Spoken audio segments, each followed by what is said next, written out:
പ്രേമ, ഈ social media സജീവമായ ശേഷം ഏറ്റവും കൂടുതൽ നമ്മൾ ലോകരാഷ്ട്രങ്ങൾ പറയുന്ന പേരിലൊന്ന് ഇസ്രയേലുണ്ട്. ഇസ്രയേൽ പറയണ്ടല്ലോ, അവർ ഭയങ്കര മിടുക്കന്മാരാണ് എന്നാണ്, ജൂതന്മാർ അങ്ങനെയാണ്.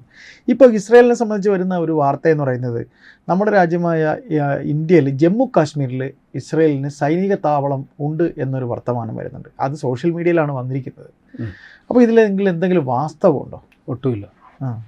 സോഷ്യൽ മീഡിയയിൽ വരുന്ന വാർത്തകൾക്ക് നമുക്ക് ചില വാർത്തകൾ ചിലപ്പോൾ രാജ്യവിരുദ്ധമാണെന്ന് വരെ തോന്നിപ്പോകും. ഇന്ത്യയുടെ പരമാധികാര രാഷ്ട്രമെന്ന നിലയിൽ ഇന്ത്യ ഒരു കാരണവശാലും ഒരു വിദേശ രാജ്യത്തിനും അത് ഏത് അടിയന്തര സാഹചര്യം ഉണ്ടെങ്കിലും ഇവിടെ ഒരു സൈനിക താവളം അനുവദിക്കുന്ന പ്രശ്നം ഉദിക്കുന്നില്ല. അപ്പോഴാണ് ഇസ്രയേൽ കാശ്മീരിൽ സൈനിക താവളം ഒരുക്കുന്നു എന്ന തരത്തിൽ, അത് ഇന്ത്യയുടെ അനുമതിയോടുകൂടി എന്ന സോഷ്യൽ മീഡിയ പ്രചാരണം നടക്കുന്നത്. വാസ്തവത്തിൽ അത് രാജ്യവിരുദ്ധ പ്രവർത്തനമാണ്. അങ്ങനെ യാതൊരു പരിപാടിയും അവിടെ നടക്കുന്നില്ല. പക്ഷേ അത് പൂർണ്ണമായിട്ടും അങ്ങനെ തന്നെയാണോ എന്ന് ചോദിച്ചാൽ അല്ലേം താനും. ഇസ്രായേലിൻ്റെ സാന്നിധ്യം അവിടെ ഉണ്ട്, കാശ്മീരിലുണ്ട്. അതെന്തുകൊണ്ടെന്ന് പറഞ്ഞു കഴിഞ്ഞാൽ പാകിസ്ഥാൻ എന്ന് പറയുന്നത് ഇന്ത്യയുടെ മാത്രം ശത്രുവല്ല എന്നുള്ളത് തന്നെയാണ്. പാകിസ്ഥാൻ ഇസ്രായേലിൻ്റെ, ഇന്ത്യക്ക് എത്രമാത്രം പാകിസ്ഥാനുമായിട്ട് ശത്രുതയുണ്ടോ അതേപോലെ തന്നെ ശത്രുതയുള്ള രാജ്യമാണ് ഇസ്രായേൽ. ഉണ്ട് ഇസ്രായേലിന്. കാരണം ഇത് രണ്ടും, ഇസ്രായേലും പാകിസ്ഥാനും മത അധിഷ്ഠിതമായിട്ട് രൂപപ്പെട്ട രണ്ട് രാജ്യങ്ങളാണ്. ഇസ്രായേൽ എന്ന് പറയുന്നത് ജൂതമതമാണെങ്കിൽ പാകിസ്ഥാൻ എന്ന് പറയുന്നത് മുസ്ലിം മതം, അല്ലെങ്കിൽ മുസ്ലിങ്ങളുടെ ഒരു രാജ്യം. മറ്റൊന്നുകൂടിയുണ്ട്, ഈ മുസ്ലിം രാഷ്ട്രങ്ങളിൽ നിന്നാണ് ഇസ്രയേൽ കനത്ത സുരക്ഷാ ഭീഷണി നേരിടുന്നത്. നമുക്കറിയാമല്ലോ, ഫലസ്തീൻ വിഭജനത്തിന് ശേഷം ഇസ്രയേൽ നേരിട്ട അക്രമങ്ങളിലേറെ, അല്ലെങ്കിൽ അവർ പോരടിച്ച് നിന്നത് മുഴുവൻ അറബ് രാജ്യങ്ങളോടുമായിട്ടാണ്. അതെ. അപ്പോൾ പാകിസ്ഥാൻ എന്ന് പറയുന്ന ഒരു മുസ്ലിം രാഷ്ട്രത്തിൽ മാത്രമേ, അല്ലെങ്കിൽ മുസ്ലിം രാഷ്ട്രങ്ങൾക്കിടയിൽ പാകിസ്ഥാൻ്റെ കയ്യിൽ മാത്രമേ ആണവായുധമുള്ളൂ. ഇപ്പോൾ ഇറാനുമായിട്ട് ഇസ്രയേൽ ഒരു സംഘർഷത്തിൽ ഏർപ്പെട്ടപ്പോൾ ഇറാൻ പോലും അവകാശപ്പെട്ടത് ഞങ്ങൾക്ക് വേണ്ടി പാകിസ്ഥാൻ ഇസ്രയേലിൽ പോയി അണുബോംബ് ഇടുമെന്നാണ്. അപ്പോൾ ഇറാനിൽ ഇസ്രയേൽ ആക്രമണം നടത്തിയത് ഇറാൻ്റെ കയ്യിൽ അണുബോംബുണ്ട് എന്നുള്ള സംശയത്തിൻ്റെ പേരിലാണ്. അതുണ്ടോ ഇല്ലെന്ന് ഉറപ്പൊന്നുമില്ല. പക്ഷെ പാകിസ്ഥാൻ്റെ കയ്യിൽ അതുണ്ട് എന്നുള്ളത് ഉറപ്പാണ്. അങ്ങനെയാണെങ്കിൽ ഇസ്രയേൽ ആദ്യം ബോംബിടേണ്ടത് പാകിസ്ഥാനിലാണ്. അതെ അതെ അതെ. ഇപ്പോൾ ഇറാൻ അതിനു വേണ്ടിയല്ലേ കണ്ടതെല്ലാം ചെയ്തുകൊണ്ടിരിക്കുന്നത്. അതെ. അപ്പോൾ ഇന്ന് ഇറാൻ ആണെങ്കിൽ നാളെ പാകിസ്ഥാനാണെന്നുള്ള തിരിച്ചറിവ് പാകിസ്ഥാനുണ്ട്. ഇസ്രയേലിനും അക്കാര്യം നല്ല ബോധ്യമുള്ള കാര്യം. അതിനുവേണ്ടിയാണ് ഈ അമേരിക്കയെ കൂട്ടുപിടിച്ചുകൊണ്ട് ഈ കോംപ്രമൈസിനൊക്കെ നടക്കുന്നത്. അതെ. അപ്പോൾ ഏതായാലും കാശ്മീരിൽ ഇസ്രയേൽ അതിനു വേണ്ടിയിട്ട്, പാകിസ്ഥാനെ നേരിടാൻ വേണ്ടിയിട്ട് ഇന്ത്യയുടെ ഒപ്പം ചേർന്ന് കാശ്മീരിൽ സൈനിക താവളം ഒരുക്കാൻ പോകുന്നു എന്ന് പറയുന്നത് തൽക്കാലം അതൊരു വ്യാജ വാർത്തയാണ്. പക്ഷേ പൂർണ്ണ അർത്ഥത്തിൽ അതല്ലേം താനും. അതിന് പറയാൻ കാരണം, കാശ്മീരിൽ നമ്മുടെ ഇസ്രയേലിൻ്റെ പ്രവർത്തനങ്ങൾ നടക്കുന്നുണ്ട്. അതൊരു സൈനിക രൂപത്തിലല്ല എന്ന് മാത്രം. അവിടെ നടക്കുന്നത് Indo Israel agriculture project, IIAP. ഈ ഇസ്രയേൽ എന്ന് പറയുന്ന ഒരു ചെറിയ രാജ്യമാണ്. എന്നാൽ ആ ചെറിയ രാജ്യത്തിൻ്റെ പരിമിതികളിൽ ഉള്ളിൽ നിന്നുകൊണ്ട് ലോകോത്തര ടെക്നോളജികൾ നടപ്പിലാക്കുന്ന ഒരു രാജ്യമാണ്. അതെ. അത് നമ്മൾ പൊതുവേ ഇസ്രായേലിനെ കുറിച്ച് കരുതുന്ന സൈനികമായിട്ടുള്ളവരുടെ ആയുധശേഷിയെ കുറിച്ചായിരിക്കും. പക്ഷെ കൃഷിയിൽ അവരൊരു പുലിയാണ്. ഇവിടെ കേരളത്തിൽ നിന്ന് പോലും കർഷകർ ഇസ്രായേലിലേക്ക് പഠന ആവശ്യത്തിന് വേണ്ടി പോയിട്ടുണ്ട്, ആധുനിക കൃഷി രീതികൾ പഠിക്കാൻ. മനസ്സിലായി. അപ്പോൾ അതേപോലെയുള്ള ആധുനിക കൃഷി രീതികൾ കശ്മീരിൽ ഒരുപാട് കൃഷി സാധ്യതകളുള്ളൊരു സ്ഥലമാണ്. പക്ഷേ അവിടുത്തെ പ്രകൃതിയുടെ പരിമിതികളും ഉണ്ട്. പിന്നെ ചിലയിടങ്ങളിൽ കൃഷിക്ക് ആവശ്യമായ വെള്ളം ഒരു പ്രതിബന്ധമാണ്. മലയിടുക്കുകളൊക്കെ അവിടെ താഴ്വാരങ്ങളിലൊക്കെ വെള്ളം സുലഭമായി കിട്ടണമെന്നുമില്ല. അപ്പോൾ അവിടെ ഇസ്രയേൽ കൃഷി, അത് അവരൊരു സെൻറ്റർ ഓഫ് എക്സലൻസ്, അതായത് എന്താ പറയുക, ഏറ്റവും കഴിവിൻ്റെ പാരമ്യം എന്ന് വേണമെങ്കിൽ പറയാം. ഈ ഡ്രിപ്പ് ഇറിഗേഷൻ എന്ന് പറയുന്ന ഇസ്രയേലിൻ്റെ ഒരു പ്രൊജക്റ്റ് ഉണ്ട്. അതായത് വളരെ പരിമിതമായ ജലവിഭവം ഉപയോഗിച്ചുകൊണ്ട് പരമാവധി വിളവ് ഉൽപ്പാദിപ്പിക്കുന്ന പരിപാടി. പ്രത്യേകിച്ച് ഈ കാശ്മീരിൽ കുങ്കുമപ്പൂവ് നല്ല മൂല്യമുള്ള ഒരു ഉൽപ്പന്നമാണ്. കുങ്കുമപ്പൂവ്, ആപ്പിള്, കാശ്മീർ ആപ്പിളൊക്കെ വലിയ ബ്രാൻഡ് വാല്യൂ ഉള്ള സംഗതിയാണ്. ഇതിൻ്റെയൊക്കെ കൃഷി ലാഭകരമാക്കാൻ വേണ്ടിയിട്ട് ഇസ്രയേലി ടെക്നോളജി ഉപയോഗിച്ച് അവിടെ വലിയ രീതിയിലുള്ള മുന്നേറ്റങ്ങളൊക്കെ നടക്കുന്നുണ്ട്. ഇനി ഞാൻ നേരത്തെ പറഞ്ഞു, ഇസ്രയേൽ കാശ്മീരിൽ സൈനികമായി ഉണ്ടോ എന്ന് ചോദിച്ചാൽ ഇല്ല. പക്ഷേ അത് പൂർണ്ണ അർത്ഥത്തിൽ അങ്ങനെ പറയാനും പറ്റില്ല. അതിന് കാരണം ഇസ്രയേലിൻ്റെ സൈനിക മേധാവികൾ കാശ്മീരിൽ ഇടക്കിടക്ക് വരാറുണ്ട്. അത് വരുന്നത് ഇന്ത്യയുമായിട്ടുള്ള പ്രതിരോധ സഹകരണ കരാറുമായി ബന്ധപ്പെട്ട് ഇന്ത്യയും ഇസ്രയേലും പല വിവരങ്ങളും പങ്കുവെക്കുന്നുണ്ട്. അത് ഇൻ്റലിജൻസ് വിവരങ്ങളുണ്ട്, ചില ആയുധങ്ങളുടെ നിർമ്മാണം സംബന്ധിച്ചുള്ള സാങ്കേതിക വിദ്യ കൈമാറ്റമുണ്ട്, ചില ആയുധങ്ങൾ സംയുക്തമായി ഉൽപ്പാദിപ്പിക്കുന്നുണ്ട്, പിന്നെ ഇവര് സൈനിക മേധാവികൾ കാര്യങ്ങൾ പരസ്പരം അവലോകനം ചെയ്യുന്നതിന് വേണ്ടിയിട്ട് നമ്മുടെ ആയുധങ്ങളൊക്കെ വാങ്ങുന്നുണ്ട്. അതെ, തന്ത്രപരമായ കൂടിക്കാഴ്ചകൾ നടക്കുന്നുണ്ട്. പക്ഷെ ഇതിനൊക്കെ ഡൽഹിയിൽ വേദിയാക്കാവുന്നതാണ്. പക്ഷെ മിക്കവാറും ചില കൂടിക്കാഴ്ചകൾ ഇതേപോലുള്ള അവലോകന യോഗങ്ങളൊക്കെ നടക്കുന്നത് അറിഞ്ഞോ അറിയാതെയോ ജമ്മു കാശ്മീരിലാണ്. അപ്പോൾ അതെന്തിനു വേണ്ടിയിട്ടാണ് എന്നുള്ള ചോദ്യം അവിടെ ഉദിക്കുന്നുണ്ട്. അപ്പോൾ ഇതൊക്കെ ചേർത്ത് വായിച്ചുകൊണ്ടാണ് പാകിസ്ഥാനെ ലക്ഷ്യമാക്കി കശ്മീരിൽ ഇസ്രയേൽ അവരുടെ സാന്നിധ്യം ഉണ്ടാക്കുന്നു എന്നുള്ള പ്രചാരണം വരുന്നത്. ഇനി ഇന്ത്യയും ഇസ്രയേലുമായിട്ടുള്ള ബന്ധം ഇപ്പോൾ ഈ ആധുനിക കാലത്തല്ല, പണ്ട്, അതായത് ഈ ജൂത മതവിശ്വാസികളെ ലോകമെമ്പാടും വേട്ടയാടിക്കൊണ്ടിരുന്ന സമയത്ത് അവർ അഭയം തേടി വന്ന കൂട്ടരാണ് ഇസ്രയേലികൾ. അപ്പോൾ നമ്മുടെ കേരളത്തിലടക്കം നമ്മുടെ മുസിരിസ് എന്ന് പറഞ്ഞ പഴയ കാലത്തെ തുറമുഖ നഗരത്തിൽ വന്നാണ് അവരിവിടെ വന്ന് കയറിയത്. അങ്ങനെയാണ് നമ്മുടെ കൊച്ചിയിലടക്കം, അവിടുന്ന് പിന്നെ കൊച്ചിയിലേക്ക് കുടിയേറി അവിടെ സിനഗോഗും അതുപോലുള്ള പരിപാടികളൊക്കെ സ്ഥാപിച്ച് അവരിവിടെ കൂടിയത്. പക്ഷെ പിന്നീട് ഇന്ത്യക്ക് സ്വാതന്ത്ര്യം കിട്ടി, 47 സ്വാതന്ത്ര്യം കിട്ടി, 48 ഇസ്രയേൽ എന്ന് പറയുന്ന രാജ്യം രൂപീകൃതമായത്. പക്ഷെ ആ സമയത്ത് നമ്മൾ ഇസ്രയേലുമായിട്ട് ഒരു പൂർണ്ണ അർത്ഥത്തിലുള്ള ഒരു ബന്ധം ഒന്നും ആയിരുന്നില്ല, ഒരു സുഖകരമായിരുന്നില്ല. കാരണം ഇന്ത്യ എന്ന് പറയുന്ന ഒരു വിഭജനം കണ്ട ഒരു രാജ്യമാണ്.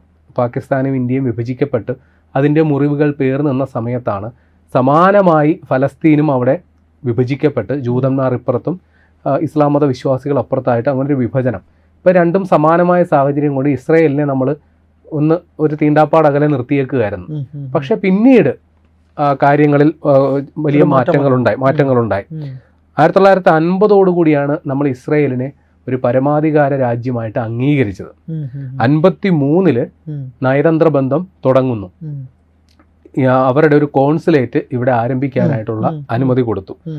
പിന്നെ 62 ഇന്ത്യ ചൈന യുദ്ധം നടന്നപ്പോഴും 65 71 ഇന്ത്യ പാകിസ്ഥാൻ യുദ്ധം നടന്നപ്പോഴുമൊക്കെ തന്ത്രപരമായ പിന്തുണ ഇസ്രയേൽ നമുക്ക് നൽകിയിരുന്നു. അപ്പോഴും ഇസ്രയേലിനെ ഒരു സൗഹൃദ രാഷ്ട്രമെന്ന നിലയിൽ പൊതുമധ്യത്തിൽ അവതരിപ്പിക്കാൻ നമുക്കൊരു മടിയുണ്ടായിരുന്നു. ഇവർ തന്ത്രപരമായ പിന്തുണ നൽകി അവരുമായിട്ടുള്ളൊരു ബന്ധമൊക്കെ ഉണ്ടായി എന്നുള്ളത് നേരെ തന്നെ. പക്ഷേ പിന്നീട് 92 നരസിംഹറാവുവിൻ്റെ സർക്കാർ വന്നപ്പോഴാണ് നമ്മൾ ഔദ്യോഗികമായിട്ടൊരു നയതന്ത്ര ബന്ധം പകൽ വെളിച്ചത്തിൽ ഇസ്രയേലുമായിട്ട് കൂട്ടുകൂടുന്നത്. അതിൻ്റെ കാരണം നമ്മുടെ ആ സമയം കൊണ്ട് നമ്മുടെ USSR സോവിയറ്റ് യൂണിയൻ തകർന്ന് തരിപ്പണമായി. അത് മാത്രമല്ല മിഡിൽ ഈസ്റ്റിൽ പഴയ പോലെ സംഘർഷങ്ങളൊക്കെ മാറി ഈ ഇസ്രയേൽ എന്ന് പറയുന്ന ഒരു പ്രമുഖ രാജ്യമായിട്ട് ആ ഏറ്റുമുട്ടലൊക്കെ അവസാനിച്ചിട്ട് ഒരു സ്വസ്ഥതയും സമാധാനത്തിൻ്റെ ഒരു വഴിയിലേക്ക് അവർ പതുക്കെ കടക്കുന്നൊരു സമയം കൂടി. അപ്പോൾ ഇതൊക്കെ പരിഗണിച്ചാണ് നയതന്ത്ര ബന്ധം ആരംഭിച്ചത്. എങ്കിലും ഒരു പൂർണ്ണ തോതിൽ ഒരു ഏറ്റവും അടുത്ത സൗഹൃദ രാഷ്ട്രം എന്നൊരു രീതിയിലേക്ക് അപ്പോഴും ഇസ്രയേലുമായിട്ട് നമുക്ക് ചെറിയ ഒരു അകൽച്ചയുണ്ടായിരുന്നു. പക്ഷെ 99 കാർഗിൽ യുദ്ധ സമയത്ത് ഇസ്രയേൽ നിർണായകമായ പങ്ക് വഹിച്ചിട്ടുണ്ട്. നമുക്ക് വേണ്ടിയിട്ട് ലേസർ നിയന്ത്രിത ബോംബുകളും നിരീക്ഷണ ഡ്രോണുകളും ഒക്കെ നൽകി. അപ്പോൾ ആ ബന്ധം അങ്ങ് ശക്തമായി. പക്ഷെ എപ്പോഴും ഈ ഞാൻ നേരത്തെ പറഞ്ഞതുപോലെ എന്തൊക്കെയോ ഒരു ചെറിയ കല്ലുകടി, മറ്റുള്ളവരെന്ത് കരുതും, കാര്യം ഇന്ത്യ എപ്പോഴും സമാധാന പക്ഷത്ത് നിൽക്കുന്ന ഒരു രാജ്യം. ഇസ്രയേൽ എന്ന് പറയുന്നത് അവിടെ ഫലസ്തീനുമായിട്ട് അവിടെ നിരന്തരം സംഘർഷത്തിൽ ഏർപ്പെടുന്ന രാജ്യം. അപ്പോൾ അവരെ ഒരു പൂർണ്ണ അർത്ഥത്തിൽ നമ്മൾ ഉൾക്കൊള്ളാൻ എന്തോ ഒരു പന്തികേട് ഉള്ളതുപോലെ ആയിരുന്നു. പക്ഷേ നരേന്ദ്രമോദി അധികാരത്തിൽ വന്നതോടുകൂടി 2014 വന്നതോടുകൂടി കളം മാറി. നരേന്ദ്രമോദി സധൈര്യം ഇസ്രയേലിനെ ഒരു സഖ്യരാജ്യം എന്നതുപോലെ പരിഗണിക്കാൻ തുടങ്ങി. അതുമാത്രമല്ല ആ രണ്ട് രാജ്യത്തിൻ്റെയും നേതാക്കൾ തമ്മിലൊരു ഹൃദയബന്ധം ഉണ്ടാകും. അതെ, ബെഞ്ചമിൻ നെതന്യാഹു നരേന്ദ്രമോദിയുമായിട്ട് ഒരു പരസ്യ സൗഹൃദം തന്നെ തുടങ്ങി. അദ്ദേഹം ഇസ്രയേൽ സന്ദർശിച്ചു. ആദ്യമായിട്ടാണ് ഒരു ഇന്ത്യൻ പ്രധാനമന്ത്രി ഇസ്രയേൽ സന്ദർശിക്കുന്നത്. അതുവരെ ഞാൻ നേരത്തെ പറഞ്ഞ പോലെ നമ്മൾ അവരുമായിട്ട് ഉറ്റ സൗഹൃദമൊക്കെ സൂക്ഷിക്കുന്നുണ്ട്. ഫെബ്രുവരി 28 നടന്ന അന്ന് മൂലമാണല്ലോ യുദ്ധം ആരംഭിച്ചത്. ഇറാനും അമേരിക്കയും അടിക്കാൻ തുടങ്ങിയത്. അതിന് മുമ്പ് ഒരു 12 ദിവസം യുദ്ധം ഉണ്ടായിരുന്നു. ഇവര് അന്ന് മോദി അവിടെ പോയിട്ട് വരുന്നതാണ്. മോദിക്ക് എന്റെ മണം കിട്ടിയെന്നാ പറയുന്നത്. മോദിയുടെ മടങ്ങി വരവ് കഴിഞ്ഞാണ് യുദ്ധം തുടങ്ങിയത്. അടുത്ത ദിവസം. അതെ, മോദിക്ക് അത് മണം കിട്ടിയെന്ന് വാർത്തയുണ്ട്. അതെ, ഏതായാലും അദ്ദേഹം ഈ ബെഞ്ചമിൻ നെതന്യാഹു 2018 ഇന്ത്യ സന്ദർശിച്ച ഒരു ചരിത്രവും കൂടിയുണ്ട്. അപ്പോൾ ആ സമയത്ത് അദ്ദേഹം നമ്മുടെ രാജ്യത്തെക്കുറിച്ചൊക്കെ പറഞ്ഞ ചില വാക്കുകൾ കൃത്യമായിട്ട് ഓർക്കുന്നില്ല. പക്ഷെ ഒരു കാര്യം കൂടിയുണ്ട്, നമ്മുടെ ഇസ്രയേലിലെ പാഠ്യ പദ്ധതികളിൽ ഇന്ത്യയെക്കുറിച്ച്, ഇന്ത്യയുടെ ചരിത്രത്തെക്കുറിച്ചും മറ്റു കാര്യങ്ങളെക്കുറിച്ചും ഒക്കെ ഇന്നലെ കൂടെ അദ്ദേഹം പറഞ്ഞല്ലോ എന്റെ ഏറ്റവും അടുത്ത ചങ്ങാതിയാണ്. അതിന് കാരണമുണ്ട്. കാരണം മോദിയെ അമേരിക്കയുടെ വൈസ് പ്രസിഡന്റ് JD വാൻസിന്റെ അദ്ദേഹം ഫ്രാൻസിന്റെ പ്രസ്താവന ബെഞ്ചമിൻ നെതന്യാഹുവിന് ഒരു മുന്നറിയിപ്പ് പോലെ കൊടുത്തു. നിങ്ങളുടെ ഏറ്റവും അടുത്ത സഖ്യരാജ്യത്തെ പിണക്കുന്നത് സൂക്ഷിച്ച് കൈകാര്യം ചെയ്യുക. അതായത് അമേരിക്ക ട്രംപുമായിട്ട് ബെഞ്ചമിൻ നെതന്യാഹു ഒരു ഒരസലുണ്ടായി,